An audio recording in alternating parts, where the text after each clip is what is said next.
Póngase de pie, vamos a entrar. Me regala 25 minutos, 30 y le prometo que terminamos. ¿Cuántos dicen amén? Quiero llegar a un punto rapidito porque yo sé que va a ser de gran bendición. ¿Cuántos dicen amén? Gloria a Dios. Vamos a ir. Abro aquí Vamos a ir a Segunda de Crónicas, capítulo 5, versículo 2 al 14. ¿Qué dije? ¿Segunda de qué? Amén, gloria a Dios.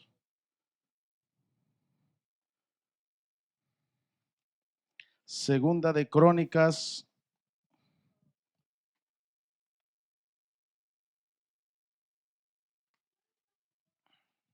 Gloria a Dios. Cuando lo tenga, diga un fuerte amén. Para empezar hoy nomás. Empezar. Ya estoy acá hablando otro lenguaje. Amén. Cuando lo tengan, digan un fuerte amén. Amén.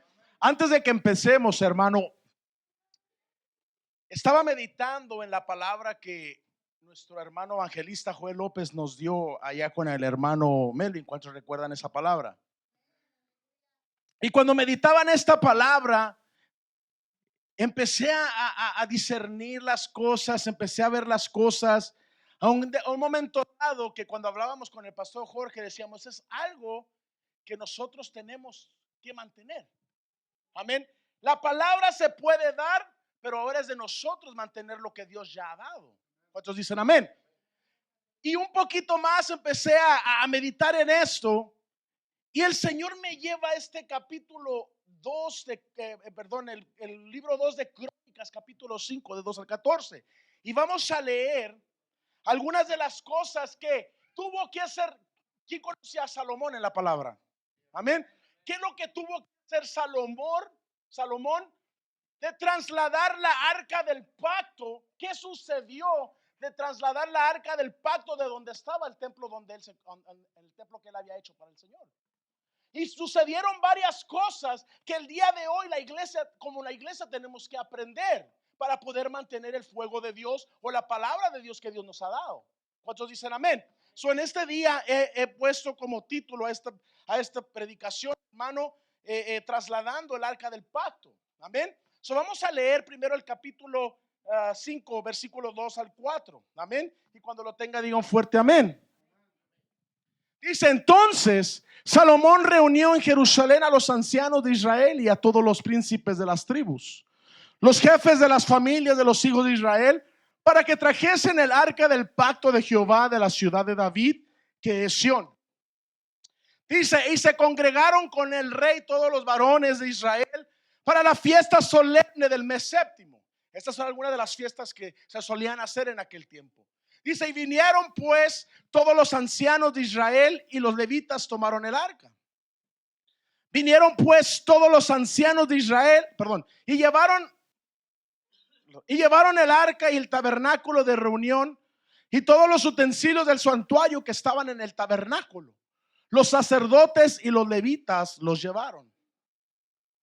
Y el rey Salomón y toda la congregación de Israel que se había reunido con él delante del arca, sacrificaron ovejas y bueyes que por ser tanto no se pudieron contar ni numerar. Y los sacerdotes metieron el arca del pacto de Jehová en su lugar, en el santuario de la casa, en el lugar santísimo, bajo las alas de los querubines. Pues los querubines extendían las alas sobre el lugar del arca, y los querubines cubrían por encima así el arca como sus barras. E hicieron salir las barras de modo que se viesen las cabezas de las barras del arca delante del lugar santísimo, mas no se veían desde afuera. Y allí está hasta hoy. En el arca no había más que las 2 tablas que Moisés había puesto en Horeb, con las cuales Jehová había hecho pacto con los hijos de Israel. Ahora diga conmigo: pacto. Amén. Dice: pacto con los hijos de Israel cuando salieron de Egipto. Y cuando los sacerdotes salieron del santuario, porque todos los sacerdotes que se hallaron habían sido santificados y no guardaban sus turnos. Y los levitas cantores, todos los de Asaf, los de Emán y los de Jedetún, juntamente con sus hijos y sus hermanos, vestidos de lino fino, estaban con címbalos y salterios y arpas y al oriente del altar. y con ellos 120 sacerdotes que tocaban trompeta. Cuando sonaban pues las trompetas, amén. Permítame un momento.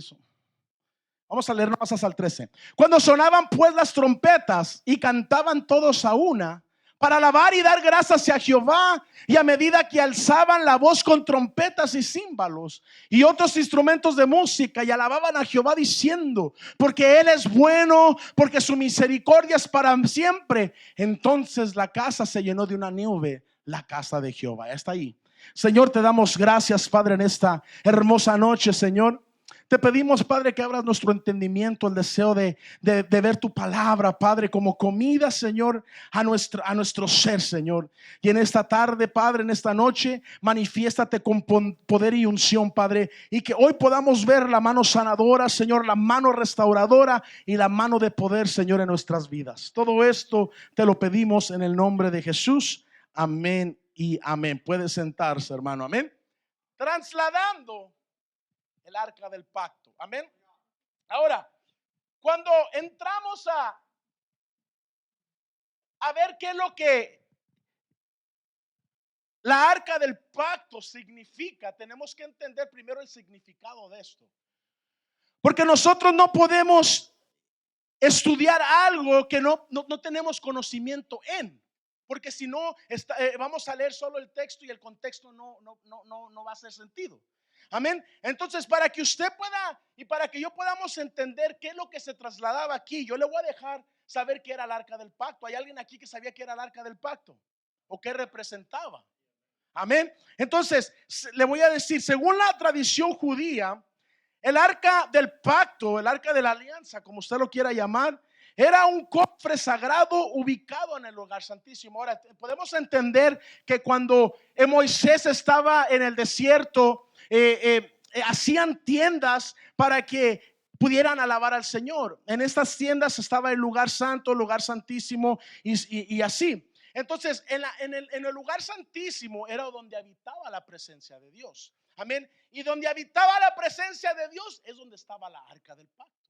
Amén. Entonces podemos entender que la arca del pacto es representada con la presencia del Señor. Amén. ¿Cuántos dicen amén? Dice,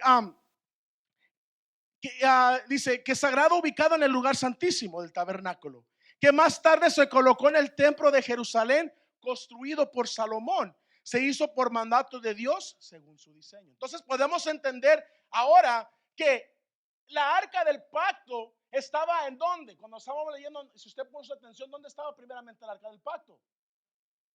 Amén. Estaba en la ciudad de David. Amén. En Sión. Y tuvo que ser trasladada a otro lugar que el Señor quería que fuera trasladada. Amén. Entonces, podemos entender que la arca del pacto representa la presencia de Dios. Amén. ¿Qué había dentro del arca del pacto? Amén. Dentro del arca del pacto era una caja que guardaba las tablas de la ley de Moisés con los 10 mandamientos, que guardaba también el maná y la vara de Aarón, y constituye sin la menor duda el objeto sagrado más codiciado. Todos querían esta arca del pacto. Amén. Por eso los filisteos contra el pueblo de Israel, los seduceos, toda esta gente deseaba este objeto sagrado. ¿Cuántos dicen amén? Dice, de cuantos han sido buscados por el hombre en toda la tierra. Amén. Ahorita han buscado esta arca del pacto y no la han encontrado, hermano. Amén. Pero lo que quiero dar a entender, hermano, es que era una presencia que era trasladada de un lugar a otro. Amén. ¿Qué simbolizaba? El arca era un símbolo de la presencia de Dios. Por ejemplo, la nube que aparecía sobre el arca y sobre el campamento de Israel, la columna de fuego, la nube de fuego y la columna de fuego eran representadas por la presencia de Dios. Amén, que era sinónimo a la arca del pacto. ¿Cuántos dicen amén? Ahora, debemos entender, hermanos, que David era el padre de Salomón. Amén. Y que como todos sabemos, fue un salmista que tocaba lo más íntimo de Dios. Amén. Sabemos que David tocaba lo más íntimo de Dios a través de la exaltación y era conforme al corazón de Dios. Amén. El Señor lo llama conforme al corazón de Jehová. Amén. Pero David siempre anhelaba algo dentro de su corazón. Amén. David siempre anheló algo tan poderoso que era hacerle un lugar al Señor, un templo al Señor donde habitara la presencia de Dios. Recuerde que David defendía el arca del pacto a espada, defendía el arca del pacto tal y como él pudiera para que la presencia de Dios siempre estuviera ahí. ¿Cuántos dicen amén? Entonces podemos entender que David siempre quiso hacerle un templo al Señor. Y vamos a ir a Segunda de Crónicas, capítulo 6, versículo del 7 al 11. Y vamos a ver lo que le dice.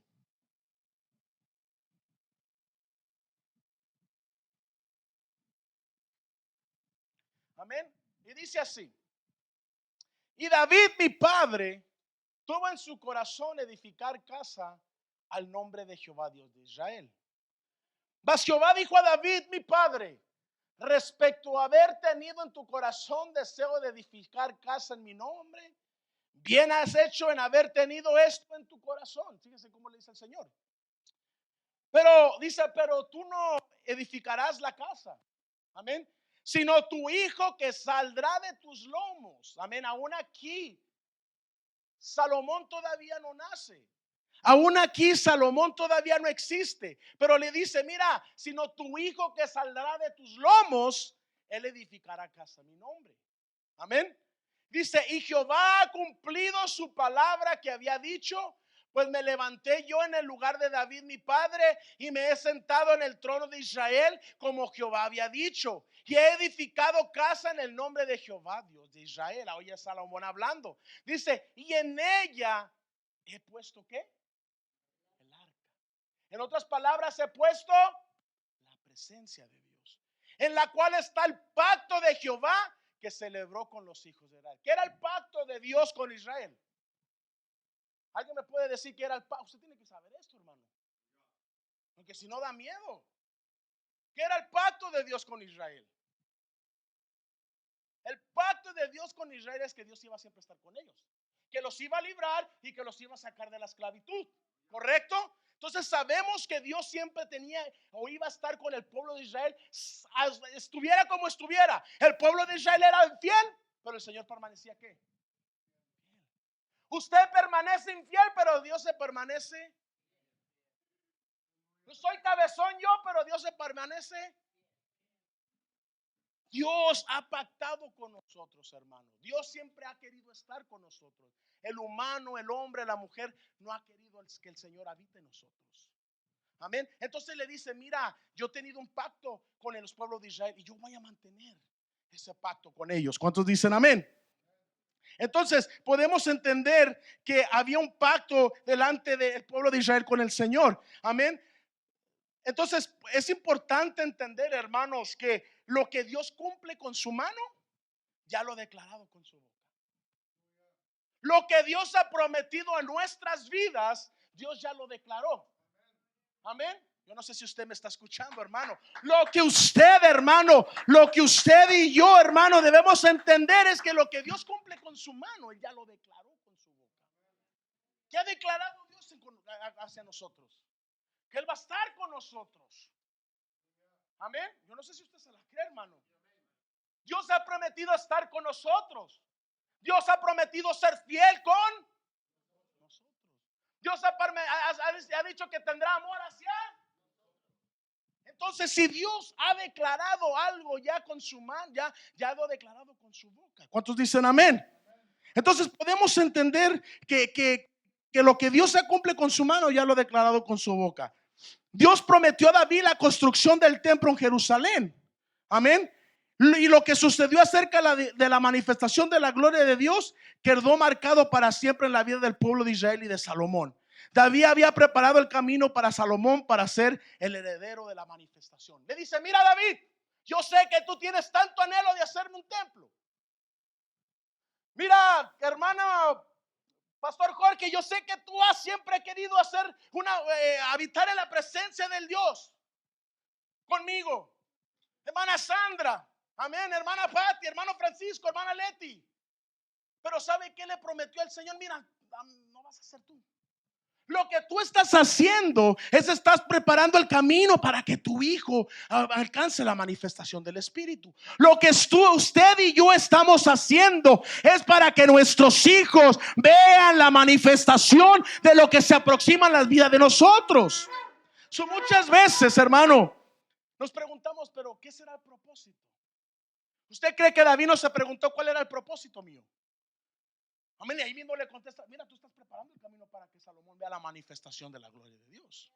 ¿Cuántos dicen amén? Entonces debemos entender eso, amén. También dice, para poder ver la manifestación de una gloria extrema, donde el paralítico camina. ¿Cuántos sabemos que la manifestación de Dios es visible? Queremos ver los sordos. Usted a veces se pregunta, hermano, pero ¿por qué ya no hay tanta gente siendo paralítico que camina? O el sordo no oye, o esto, otro. ¿Será porque Dios ya no está operando? ¿O será porque nosotros no estamos siendo fieles a Dios? ¿O será que nosotros no estamos creyendo en la manifestación del Espíritu de Dios? ¿Cuántos dicen amén? Dice, donde el paralítico camina, el sordo oye, el ciego ve, el muerto se levanta. El pueblo de Israel y Salomón tuvieron que pasar por ciertas ordenanzas y cumplimientos. Y vamos a entrar a eso. Fíjese lo que tuvo que hacer el pueblo de Israel para ver una gloria llena de Jehová. Vamos a ir al capítulo, otra vez a la segunda de Crónicas, capítulo 5. Y vamos a empezar a leer.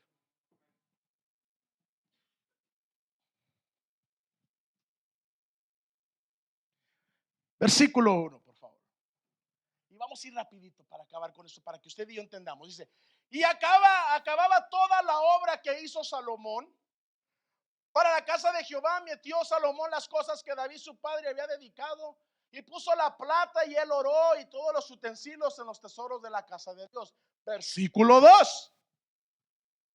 Dice, entonces, ¿qué? ¿Qué hizo Salomón? Entonces Salomón reunió en Jerusalén, ¿a qué? Y a todos los ¿qué? Príncipes de las tribus, los jefes de las familias de los hijos de Israel, para que trajeran el arca del pacto de Jehová a la ciudad de David. ¿Qué hizo Salomón? Hermano, no me diga que, versículo 2, hermana, por favor. No me diga que no sabe qué hizo, porque aquí se lo está. ¿Qué hizo? Reunió. Lo primero que hace Salomón es, mire, necesito que para trasladar esta arca necesito a todos. Para que la arca del pacto sea manifestada, Salomón primero tuvo que reunirse.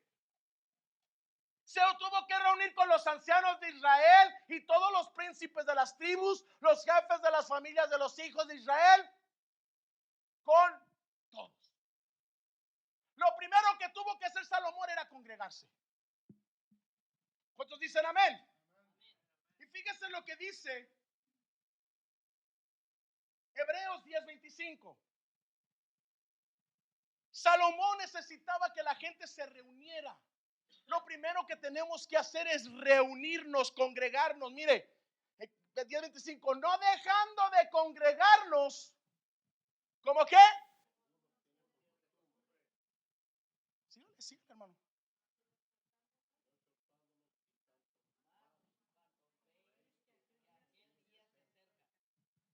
No dejando de congregarnos, como algunos tienen. Usted y yo queremos ver la manifestación del arca de pacto en nuestras vidas, en nuestro ministerio, en nuestra iglesia. Lo primero que tenemos que hacer es ¿qué? Tenemos que ¿qué?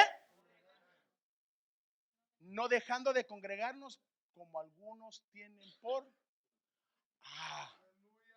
Entonces Salomón dijo, mira, yo necesito que todos vengan.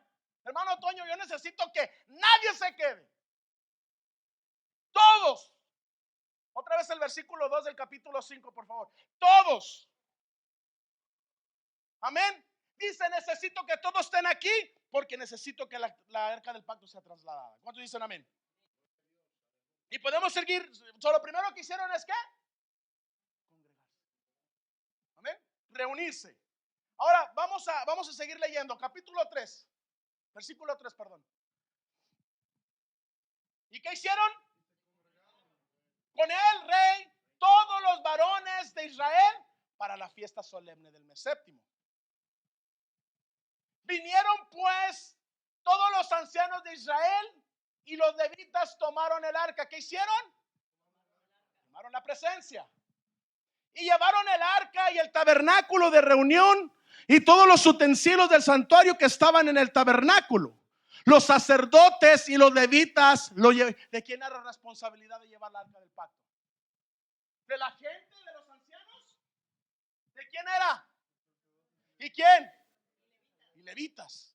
Recuerde eso. Otra vez el versículo 5, perdón.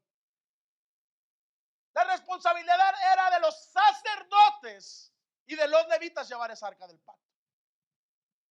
No era de los ancianos, no eran de los hijos, no eran de eso. Eran de los levitas y los sacerdotes. Los sacerdotes representan el alto mando de lo que se veía en ese entonces. ¿Cuántos dicen amén? Vamos al versículo 6. Y el rey Salomón, ¿y toda qué? Ok, ya se habían reunido, entonces ahora eran congregación, ¿verdad? Toda la congregación de Israel que se había reunido con él delante del arca. ¿Qué hicieron? ¿Qué hicieron? ¿Qué hicieron? ¿Qué hicieron? Sacrificaron ovejas y bueyes que por ser tantos. Ahora yo me pongo a imaginar, hermano, cómo era que había tanto sacrificio y no se podía contar. Así era la abundancia del pueblo. Dice, no podían, perdón, déjenme en el último, por favor. Dice, reunido con el delante del arca, sacrificando ovejas y bueyes que por ser tanto no se podían contar. Amén. Ahora, primero los llama Salomón, hermano Josué, y le dice, necesitan congregarse. Pero ahora ya nomás no necesitan congregarse, ahora necesitan ¿qué? Ayúdenme, hermano. Ahora necesitan sacrificarse. ¿Habrá gente aquí que le guste sacrificarse para Dios? O hay gente, hay hermanos o hermanas aquí que ofrezcan sacrificio a Dios, hermano, pero nosotros no tenemos ovejas y bueyes. Claro que usted no, a lo mejor no tiene, a menos que viva en un rancho. Pero usted tiene el tiempo, tiene el amor, tiene todo lo que el Señor le pide para darle lo mejor a Dios. ¿Se está sacrificando usted? Seguro. Nos estamos sacrificando numerosamente que a veces ni podemos contar cuántos sacrificios hemos hecho para Dios. Porque eso es lo que estaba haciendo el pueblo de irse de Sión al templo de Salomón. No nomás llevaban el arca y vamos a llevarla y listo. No, como dice el pastor, no estamos haciendo ahí, él ahí te va. Ellos mientras iban de Sión, yo me quiero imaginar que de Sión al templo de Salomón había miles de millas. Y no solo le dijo congréguense, sino sacrifíquense. Hoy el Señor te dice, no solo te congregues, sacrifícate. Porque ahorita vamos a ver el resultado de todo esto. Usted no ha leído ni siquiera el resultado de todo esto. Pero dice, congréguese y después sacrifíquese. ¿Cuánto le gusta sacrificarse aquí? ¿No? Okay. Se fue la mente. Se fue la mente. Vamos a ir a Jonás, capítulo 2, versículo 9. Jonás, capítulo 2, versículo 9. Fíjese lo que dice Jonás del sacrificio.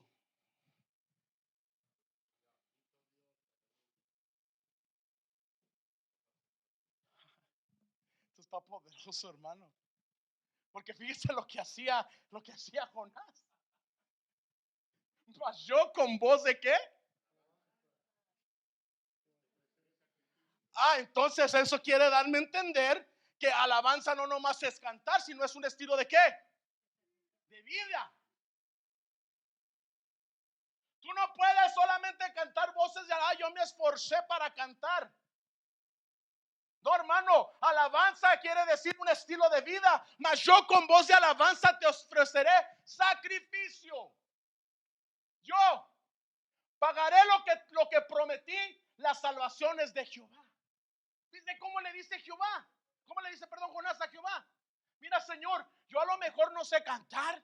Yo a lo mejor no sé hacer los baños. Yo a lo mejor, Señor, no sé tocar la batería. Yo a lo mejor no sé acomodar las sillas. Pero me voy a sacrificar para que tu casa sea la mejor casa de este lugar. Pero necesitaba pagar un precio. Aunque usted no aplauda, hermano. Necesitaba hacer un precio de sacrificarse.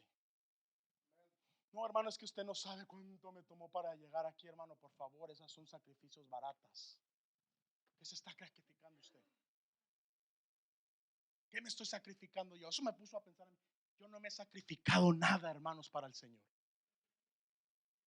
Cuando me pongo a ver lo que hizo Pastor Jorge, el pueblo de Israel, de sacrificios innumerados, y que Jonás le dijera, mira, Señor, yo te voy a ofrecer sacrificios de voz de alabanza, un estilo de vida que tú jamás te has imaginado, Señor. Pagaré lo que te prometí. ¿Cuántos han prometido aquí el Señor? ¿Cuánto le hemos dicho, ay, Señor, si me sacas de esta situación, te prometo que no voy a renegar ir a la iglesia? Lo saca el Señor y la siguiente semana ya no asistió.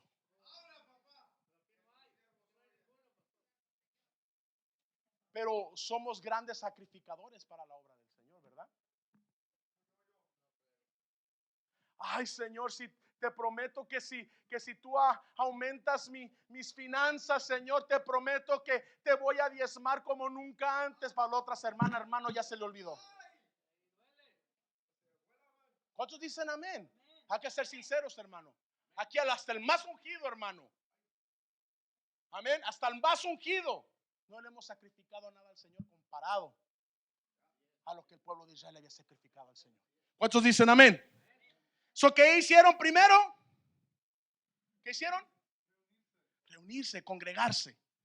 Pero no nomás solo vinieron a congregarse, sino ahora vinieron a ¿qué? Ahora ya sé que no solamente tengo que venir a la iglesia a congregarme, sino a ¿qué? Hermano, pero el Señor ya pagó todo en la cruz. Qué bueno. Pero usted también le toca su parte. ¿Cuántos dicen amén? Ahora seguimos avanzando al 7. 5, versículo 7.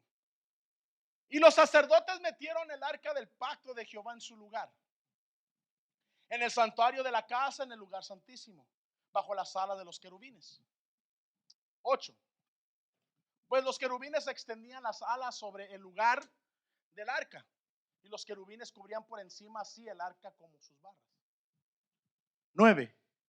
E hicieron salir las barras de modo que se viesen las cabezas de las barras del arca delante del lugar santísimo, mas no se veían desde afuera, y allí está hasta hoy. En otras palabras, estaba abrazando la presencia, la arca del pacto. Sabemos que la arca del pacto representaba la presencia, que más que la manifestación visible de Dios sobre la arca del pacto. Número 10. ¿Qué dice?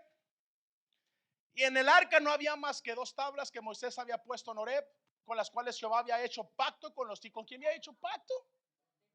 Con los hijos de Israel. No había hecho pacto con ninguno más, pero ¿con quién? Con Israel. Y yo soy hijo también de Israel, hermano, que usted no lo crea. Somos hijos de Israel cuando salieron de Egipto. Amén. Pero fíjese el 11.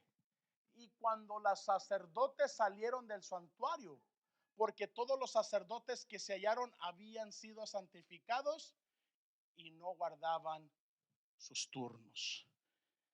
No solo les dice congregarse, no solo les dice sacrifíquense, sino ahora vivan en santidad.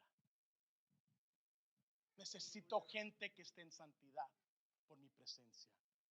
En el versículo 11, hermana, por favor. Porque todos los sacerdotes que se hallaron habían sido ¿qué? Santificados, no sacrificados, no. Santificados. ¿Será que la presencia de Dios obra donde hay santificación? ¿Será que la presencia de Dios se manifiesta donde la santidad es la prioridad del pueblo de Dios? ¿O será que la santidad no importa?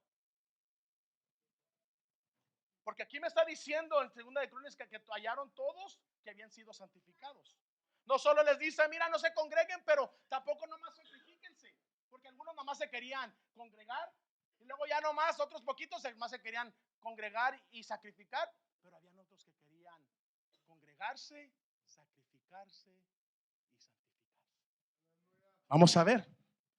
Vamos a ir al capítulo primera de Pedro, capítulo 1, versículo 15 y 16.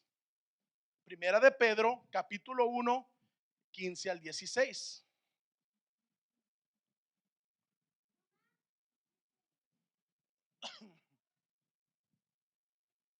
Sino como aquel que os llamó. ¿Quién nos llamó? ¿Quién nos llamó? El Señor. Pero ¿cómo le llaman? ¿El santo de qué? El santo de Israel. Sino como aquel que os llamó es santo, sed también vosotros santos en toda vuestra manera de vivir. ¿Será que solo somos santos cuando llegamos aquí? ¿Seguro? ¿Será que saliendo de aquí ya no somos santos? ¿Será que soy santo solo cuando estoy con hermanos? Pero cuando me piden ser santo en una situación del trabajo, en una situación en mi casa, ¿será que también aplico la santificación de Dios? ¿O solo quiero aplicarla cuando me pega la gana? En todo lugar. So, le dice a Salomón, mira hermano, no necesito que solamente se congreguen. Los que se congregan nada más, no necesito que agarren el arca. Los que se congregan y sacrifican, ahí van poco a poquito. Los que se congregan, se sacrifican y ahora se santifican, ahí van poco a poquito. Amén. Les dice, mira, sé santo, número 16. Ya vamos a terminar, hermanos. Porque escrito está, ser santos. ¿Porque qué? No yo, Cristo. Sed santos, porque yo soy santo. Pero algo que está poderoso, hermano. Porque algo que decía Pablo era, imitarme a mí, como yo qué, como yo imito a Cristo. Entonces eso quiere decir que Pablo tenía una autodependencia, un autocriterio, que él sabía que él era como Cristo. ¿Cuántos de aquí podemos decir, mira hermano, imítenme a mí como yo imito a Cristo? O mejor dice, no me imite a mí porque yo no imito a Cristo. Pero les decía a Salomón, mira hermanos, yo necesito que se santifiquen. Yo no puedo tener gente que no quiera santificarse para el Señor. Amén. Porque Dios no puede habitar en el pecado. Dios no puede habitar en algo que esté sucio. Él es el cordero inmolado. Él es aquel que pagó el precio. Amén. Pero les dicen, santifíquense. Ahora vamos a seguir leyendo en el capítulo 5 y vamos a terminar. Sigo, paro. 5. Capítulo 5, versículo 12.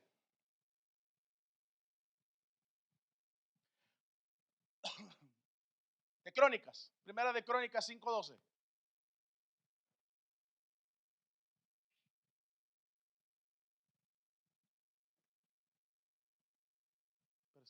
¿Sí, ya? Segunda de Crónicas, perdón. Segunda de Crónicas 5:12. Fíjese lo que decía. Y los levitas cantores, porque eso también para los levitas, hermano. Amén. Porque la arca del pacto solo era trasladada por los sacerdotes y qué. Los levitas. Los burros no cargaban la presencia, hermanos, sino los levitas. Fíjese, y todos los de Asaf era un cantor, hermano, para Cristo. Dice, los de Emán y los de Jedetún, juntamente con sus hijos y sus hermanos vestidos de lino. Fíjese qué poderoso esto. Porque lo que está diciendo aquí Salomón era, mira hermanos, muchas veces queremos congregarnos nosotros, queremos sacrificarnos nosotros y queremos santificarnos nosotros, pero que nuestros hijos estén allá. Nuestros hijos no cuentan, tan pequeños. A ellos déjenlos disfrutar su niñez. No, hermano, aquí le estaba diciendo, juntamente con sus hijos y sus hermanos. Vestidos de lino fino estaban con ¿qué? Címbalos, salterios y arpas. Eso quiere decir que esta gente era cantora. Esta gente le sabía adorar al Señor. Probablemente estaban contando la de ¿quién lo diría? No puedo parar de alabarte. Fíjese lo que dice. Y el arpa del oriente de la, y con ellos 120 sacerdotes que tocaban trompeta. Imagínense 120 Julios tocando trompeta. 120 Julios ahí con el tromponais, tocando la trompeta. Los hijos del hermano Kevin, los hijos por fe del hermano Josué, de la hermana Jocelyn, de la hermana Ariana, los hijos de la hermana Areli, los hijos de Chelsea, está bien, no, de todos los demás. Amén.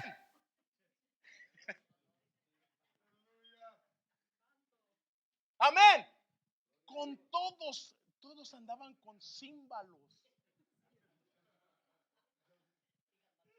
Sigo para. Todos estaban con címbalos, salterios y arpas. Era, hermano, cuando usted estaba en el chuletón, ni qué banda en el recodo, ni qué nada. Aquí era una banda celestial que tocaban los címbalos, salterios y arpas, removían la tierra. El enemigo decía: algo está pasando allá arriba, algo está sucediendo, me duele la cabeza, algo está sucediendo. Era porque estos hermanos estaban en adoración, en júbilo. Imagínense, hermano, los hijos de Julio, su hijo de allá de Bakersfield. Porque no sabía, tiene un hijo. Ya lo dije, hermano. Aleluya. Dije, pero imagínense 120 Julios, todos los hijos de los que están acá arriba, de todos, de todos. Imagínense tocando para el Señor. Qué banda más poderosa, hermano. Fíjese lo que dice el 13. Cuando sonaban pues, Julio, las trompetas, y la hermana Jocelyn, Ariana, el hermano Javier, el hermano Josué cantaban todos a una para alabar y dar gracias a Jehová. Y a medida que alzaban la voz ustedes con trompetas y címbalos y otros instrumentos de música, y alababan a Jehová diciendo: porque Él es bueno, porque su misericordia es para siempre. Entonces la casa se llenó de una nube, la casa de Jehová. So, no solo, hermanos, no solo les dice congréguense, y no solo después les dice sacrifíquense, sino ahora exalten, por favor. 4 llaves que desató el versículo 14 que ahorita vamos a leer. No solo se congreguen, ahí le va para usted ahora. No solo se congregue, sacrifícase. Cuando se sacrifique, santifíquese. Y cuando se santifique, usted dele gloria a Dios con cánticos. Porque sabe que va a pasar. Yo sé que fui rápido, quería desarrollar esto más poderoso, pero vamos al 14. Perdón.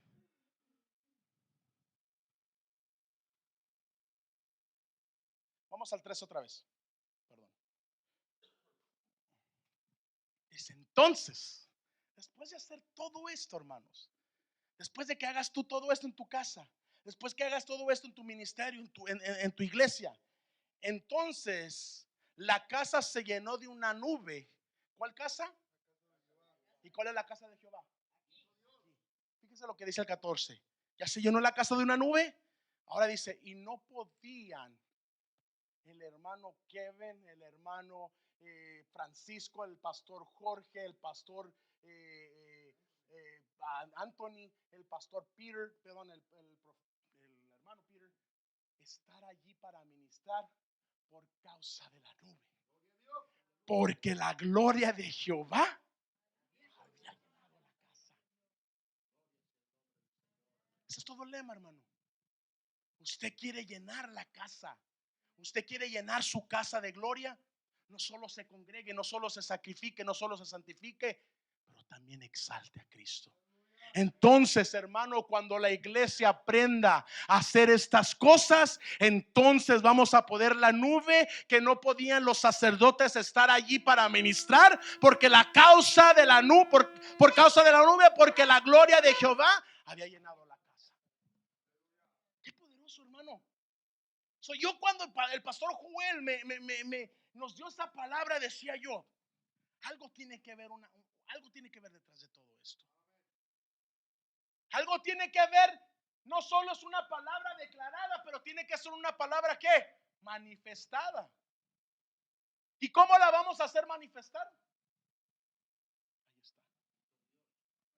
Si nosotros, hermanos, como congregación anhelamos congregarnos cada servicio, sin que el pastor mande un mensaje y le diga, hermano, recuerde que hoy hay culto a las 7 de la noche, si usted no tiene raite, por favor llámeme, etcétera, etcétera. No, hermano, yo voy a hacer mi espacio, voy a hacer llegar como pueda llegar.